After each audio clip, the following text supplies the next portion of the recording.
Hey guys, Matt here with Khaos Art. I'm here today to show you a quick tutorial on how to re-vector an image. So you may be asking yourself, I clicked on this video, I don't really know what vectors are, or you're like, I know what vectors are, get on with the video. Either way, I'm going to tell you what vectors are and how they are good to have and to use in many different designing elements. Vectors are images that are based upon pixels that can be changed, in a sense. So let's say you click on your ellipse tool and you make a circle. This circle is vectorized. You can tell by this logo over here on the side. So what I can do with this circle is I can make it massive and it still looks perfect. You can tell it still looks perfect. Or I can make it tiny and it still looks perfect. So the reason that is because every time that you resize it, it uses surrounding pixels to decide what it should look like, and it can determine that in a very efficient way where it makes it the perfect crisp line that it should be. Especially with this fading on the edges, that is a pretty decent indication to tell if something is vectored or not. So now that we have the spec tiny, I can make it big. Once again, it does not matter. You can resize it as much as you want. It's very good. It's much like a smart object, but a smart object can't create pixels. It can only use original ones and call from that to get the image back to whatever size it was. But with this, we're going to be changing a rasterized image to a vectorized image. A raster image is something like this. So let's rasterize that image, and you can see the logo changed. Circle still looks awesome right now, but let's make it really small. Really small. Apply. And now let's make it really big. And oh my goodness, you can see how it looks really, really bad. Click apply, and that looks horrible. Oh my goodness, that is terrible. Definitely a substantial difference between vectored and rasterized. So undo that and delete. So I'm going to be teaching you how to change something that was rasterized, that looked like poo like that did, and make it vectorized where you can make it whatever size you want. I'm going to go ahead and start off by making a little, I don't know, let's do like a Mickey Mouse head. This is vectored at the moment. I'm just going to rasterize it to show you for the tutorial. That's a lopsided Mickey Mouse head. Merge shapes, and then rasterize layer. So now this is rasterized, and let's limit head. And now this is rasterized, so if I were to resize it, it would mess up the pixels initially. You can use a very small image that is rasterized and then make it vector to be able to make it larger if needed. But I'm not going to change the size of this at all. I'm just going to take off my background, and I'm going to save this as, I'm going to go to my pictures. I'm going to save it inside of pictures, and let's just save it inside of pictures. I'm going to name this raster_head.psd and press OK. So now what you want to do is open up your Adobe Illustrator. Once you have Adobe Illustrator open, you go up to File, Open, and go to your pictures or wherever you saved it, and here is my raster_head.psd. Open this up and then convert layers to objects or flatten single image. I'm going to convert layers to objects. It's just options that you have, different things that you'll be able to do with it. But it should open up and look a little bit something like this, much like it looked in Adobe Photoshop. And depending on if you deleted your background or not, you may just get a red square around your image, or you may get it around this entire work area. But I deleted my background, so all I have is this little square around here. So go ahead and double click on your image, and then go up to Window. You're going to go to Image Trace, right down here, right below Graphic Style. And I already have mine kind of docked over here to the side. You should get a little menu that looks like this. If you don't, you can always go up to Window again and do the image trace. But you can also go to Object, and Live Paint is much like that, much like image trace, but not exactly the same. Definitely a separate tutorial on that.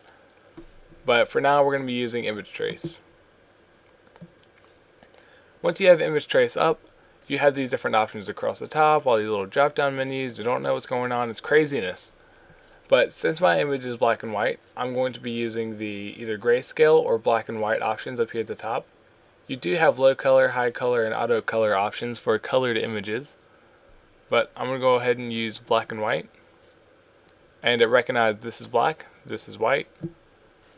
And we'll do view, tracing result, mode, black and white. You can also do color, grayscale, and black and white in this mode menu. View, tracing result with outlines, outline, source and image. I'm going to do tracking result, and then preset. You can see the different options that you have. Definitely very good. You have the 3 colors, 6 colors, 16 colors. Definitely really good for different sorts of shading that you have, whether it was an image that you drew yourself and you're trying to vectorize it so you can use it as a logo or something like that. And then like shades of gray, which is also grayscale, sketched art, silhouettes, definitely really good for different types of images that you'll be using. If you're doing some sort of like cartoon animation, those are very good with sketched art, and then the black and white logo. It gives you a very really nicely digitally drawn look to it. Your threshold is how many pixels it is going to be using. So the lower it is, the less high quality it'll look. It'll be using less pixels, so it'll be a little bit more jagged. I like to bring mine up kind of high. I mean, even if you can, take it all the way up to 255. Well, not 255, excuse me. To about 200 is good. It's definitely different for each image. So you see, like, the kind of the closer you get, it starts getting funky towards the top. So I'm going to just drop mine down to 200. Just stop that in 200. Alright. And then you have advanced options under here with the paths, corners, noise. Definitely noise reduction is always good. Corners, you want them to be very high for a circular image, just like this. So let's bump that up to 100%. Paths, good at 50. I'm not worried about that. Then you have overlapping, creates stacked paths. Definitely, if you have a more complex image with a lot of different lines that are just all over the place, even if you made it in Illustrator, you can use this. That's always a good option. I'm going to leave it on what it is now. So go ahead and close my advanced menu. You can always turn preview off and see what it looked like before. But preview is on, and you are done. That's all you had to do. Go ahead and redock that over there. So now you have a vectorized image. Believe it or not, it doesn't look like anything really changed much, but believe me, it did. If you have something more complex, you'll see like little dots all around it. I'm just going to go ahead and select this and do Command Z. It'll be Control C on a PC. And what you're doing is copying this, and you're going to move it over to Photoshop. So open up your Photoshop, turn that off, Command V, and you will get this option, paste as smart object, pixels, path, or shape layer. I want mine to be a smart object, and you press OK. And as you can see here, it imported this in as a smart object. So now this is a vectorized sort of image, and I made a mistake in Illustrator and did not delete my background, which is always something you should do whenever you're in Illustrator. But for this, I'm not going to worry about it. You would just select it and then press delete, and it'll delete the background for you. But Vector Smart Object, this is a vectored image. So let's show you an example for the rastered one. Oops, there we go. Let's make this really big. It's starting to look bad. No, not good. Really little again. And one more time, really big. And you can see that it starts to look like crap around the edges. Turn that off. We can make this one, if I hit the right keys. Come on. There we go. Make this one really big. Still looks perfect. Let's make it really little this time. Just place that. It's up in the corner. Let's move that back down here. And really big one more time. So as you see, it is still perfect around the edge. No really blurred edges or anything where it looks bad. It is still perfect and crisp, just like it should be. That's how you can always test if it is a vector or raster to see. But thanks for watching, guys. Let me know what you think. I will be doing more Illustrator tutorials hopefully in the future. I'm starting to get into it myself. But definitely thank you for all your support and letting me know what you think in the videos. I really appreciate it. So thanks for watching, guys.